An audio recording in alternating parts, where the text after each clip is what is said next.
Daniel, I'm so sorry. There was an accident.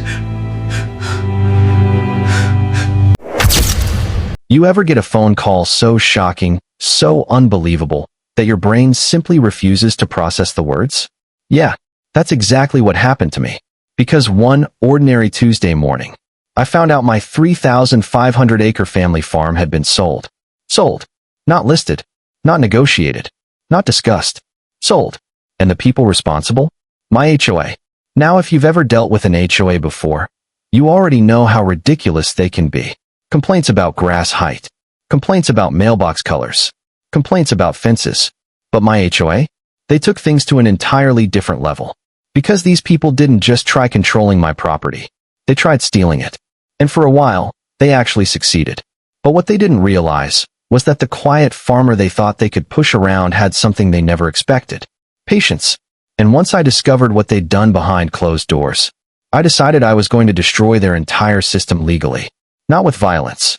Not with threats. But with paperwork. And by the time this nightmare ended, every HOA member in that neighborhood thought they were about to lose their homes. So let me explain exactly how all of this started. Because trust me, it only gets crazier from here. My name is Daniel Harper, and my family farm sat outside a small rural town for nearly 80 years. 3,500 acres, rolling hills, horse trails, cattle pastures, cornfields, fishing ponds, and a giant red barn built by my grandfather after returning home from the war. That land wasn't just property. It was family history. My grandfather built the farm from absolutely nothing. Back then there were no giant tractors, no expensive equipment, just hard work. He spent years clearing rocks from the fields by hand, planting trees, fixing fences, digging irrigation lines. And eventually, the farm became the heart of our entire family. My father grew up there.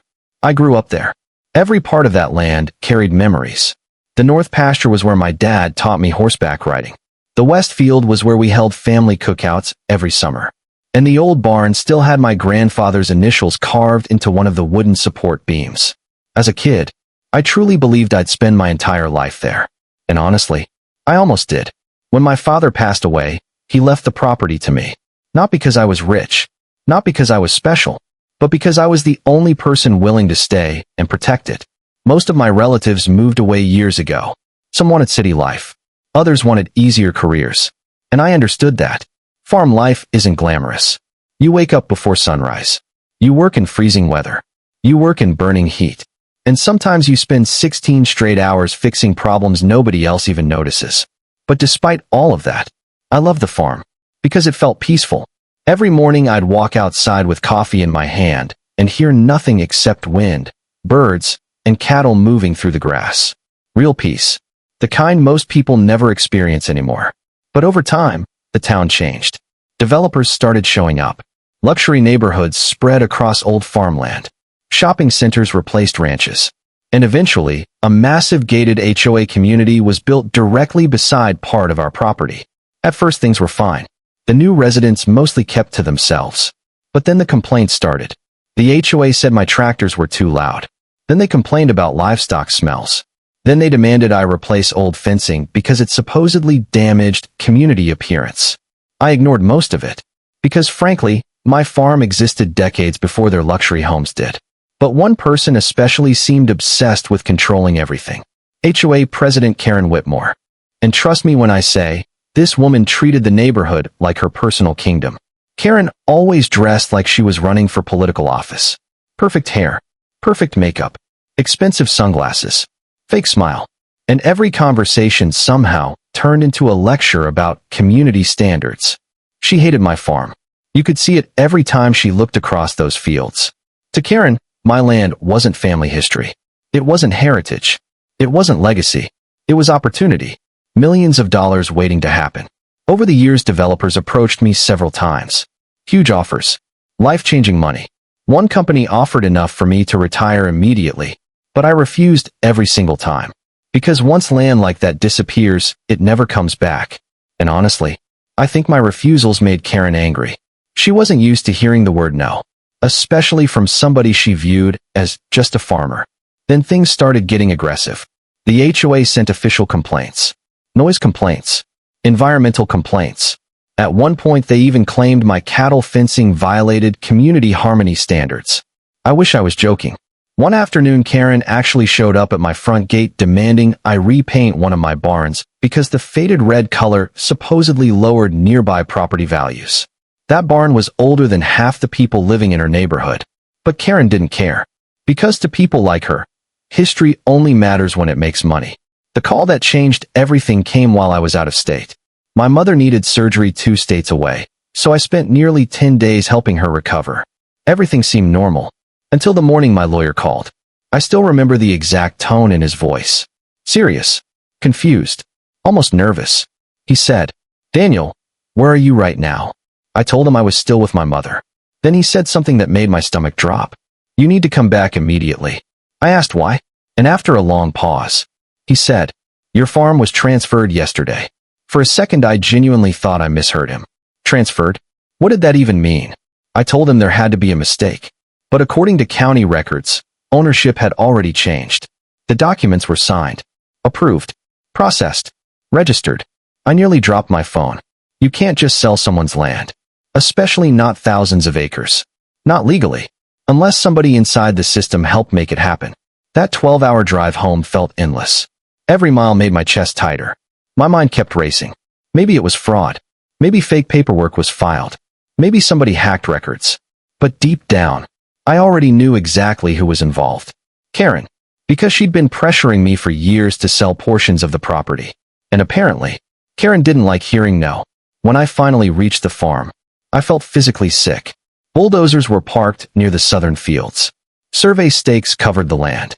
Workers in construction vests walked around carrying maps. Part of my fencing had already been removed. Without permission. I slammed my truck door and marched toward the workers demanding to know what was happening. One guy casually told me they were preparing the site for a luxury housing expansion. Luxury housing. On my land.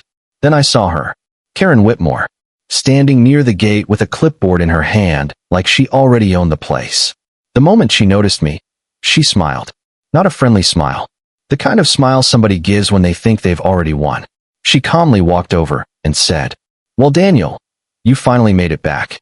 I asked her what the hell she thought she was doing, and she responded with something I'll never forget. "You should have paid more attention to your HOA agreements." Then she handed me revised documents supposedly authorizing land reassignment for community economic development. According to Karen, the HOA had activated an emergency clause allowing unused agricultural property to be temporarily transferred for development projects. It sounded insane, because it was insane, but the paperwork looked official. Stamped, filed, approved, and somehow my signature appeared on several pages. Except I never signed anything. Not one word. That's when I realized this wasn't just corruption. This was organized fraud. And things were about to get ugly. I immediately contacted my attorney. Within hours, we started pulling records. And the deeper we looked, the worse things became. Documents had been altered. Meeting minutes rewritten. Dates changed. Signatures copied. And somehow county officials approved everything unusually fast. Too fast. Meanwhile, Karen acted untouchable. She walked around town bragging about the future luxury development. Some people even supported her. They believed the project would bring wealth into the community. Restaurants, shopping centers, higher property values. To them, I was just the stubborn farmer standing in the way. And honestly, that hurt.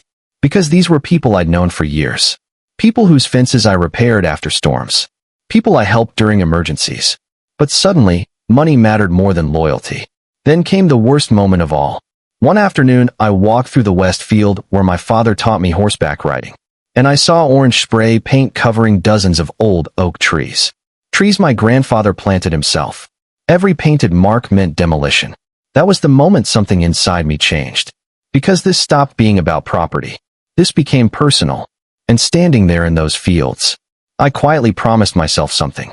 If Karen Whitmore wanted war, I was going to finish it, no matter how long it took. At that point, Karen thought she had already won. Construction crews were moving in. Developers were celebrating. And the HOA board walked around town acting like business executives who'd just closed the biggest deal of their lives. Meanwhile, I was buried in legal paperwork trying to prove my own land belonged to me.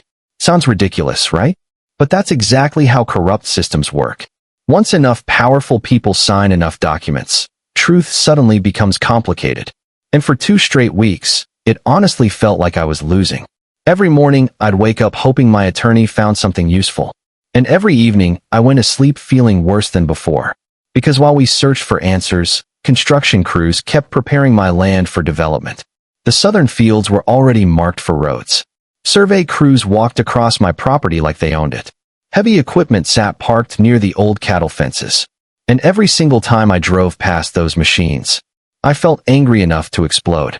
But anger alone doesn't win battles. Evidence does. And thankfully, my lawyer understood that better than anyone. One late night changed everything. It was almost midnight when my attorney called me again. But this time, he sounded different. Excited. Actually excited. He told me to get to his office immediately. So I drove there expecting another stack of bad news.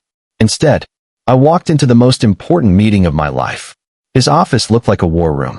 Documents everywhere. Loan records spread across the desk. Sticky notes covering the walls.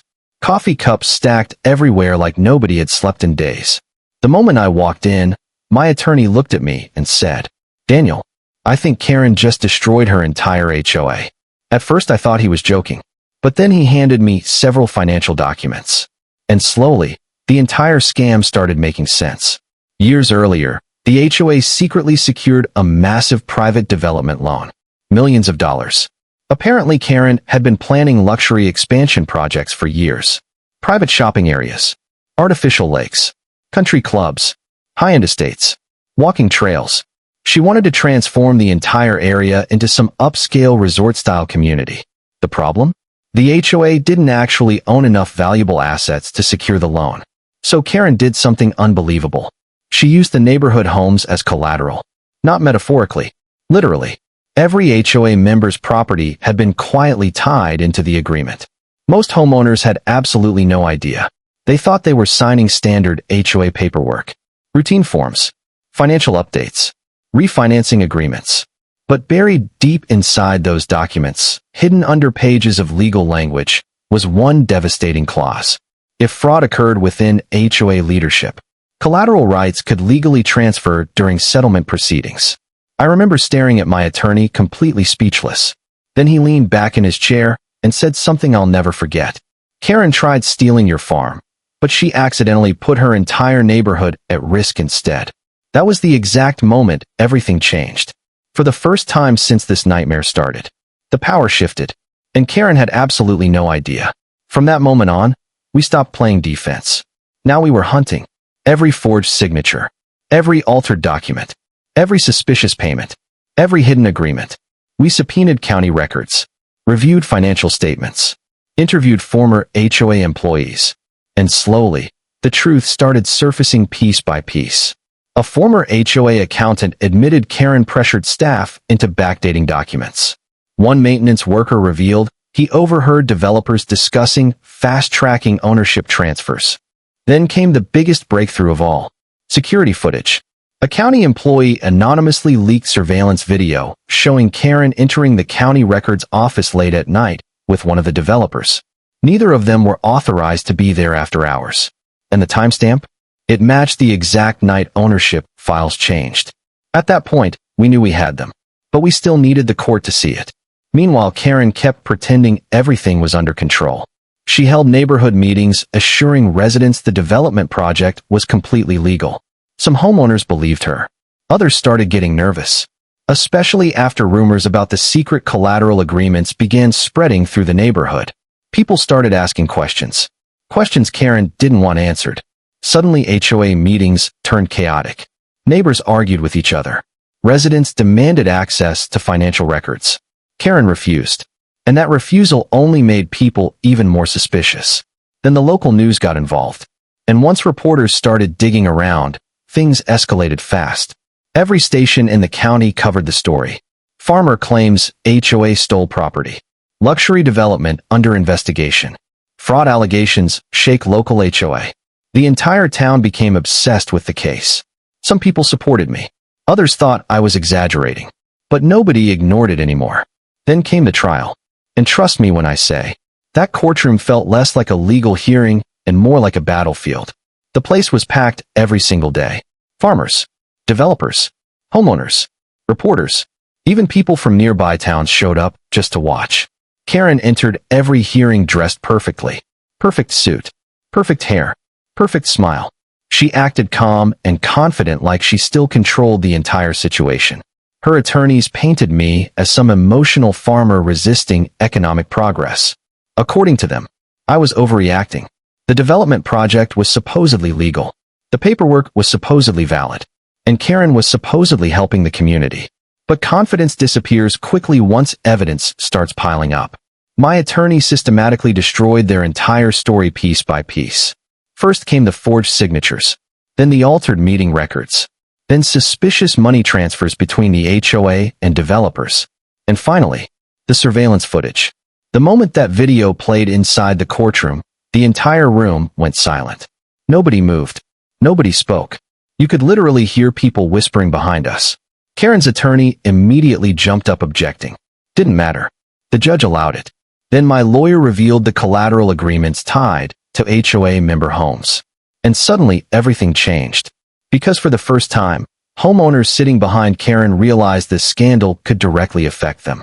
One elderly couple stood up yelling, "You told us these papers were routine refinancing forms." Another resident shouted, "You used our homes without permission?" The courtroom exploded into chaos. The judge threatened to clear the room. But honestly, the damage was already done. Karen's own neighborhood turned against her in real time. And she knew it. You could literally see panic spreading across her face. That fake confidence vanished instantly. Because deep down, Karen finally understood something. She wasn't fighting a quiet farmer anymore. She was fighting consequences. At the end of one hearing, the judge officially froze all HOA development operations pending fraud investigation. Construction stopped immediately. Bulldozers disappeared from my property within 24 hours. Developers started distancing themselves from Karen almost overnight. And suddenly, HOA board members began claiming they didn't fully understand the paperwork. Classic. Everybody acts confident until lawyers get involved. Then suddenly nobody remembers anything. But the most important moment happened outside the courthouse. Several homeowners approached me privately. And honestly, they looked terrified. One man admitted Karen promised the development would make everyone rich. Another confessed the HOA pressured residents into signing documents quickly without explanation. A woman nearly cried while asking if her house was actually at risk. That question stayed in my mind. Because legally? Yes, it absolutely was. And for the first time since this nightmare started, I realized I now held enormous leverage. I could destroy the entire HOA if I wanted. And after everything they did to my family, part of me absolutely wanted revenge. But the hardest decisions come when you finally gain power. Because that's the moment you decide what kind of person you truly are. And honestly, I still didn't know the answer yet. By the time the fraud investigation became public, the HOA was collapsing from the inside. Neighbors blamed each other. Families panicked. And Karen Whitmore, the woman who once acted untouchable, was suddenly hiding behind attorneys. But here's the crazy part. At that moment, I technically had the power to ruin them all. Legally. Because the collateral agreements connected every HOA property to the fraud investigation. And once the court confirmed Karen's actions, lenders gained rights to pursue repayment. Meaning dozens of homeowners could potentially lose their houses.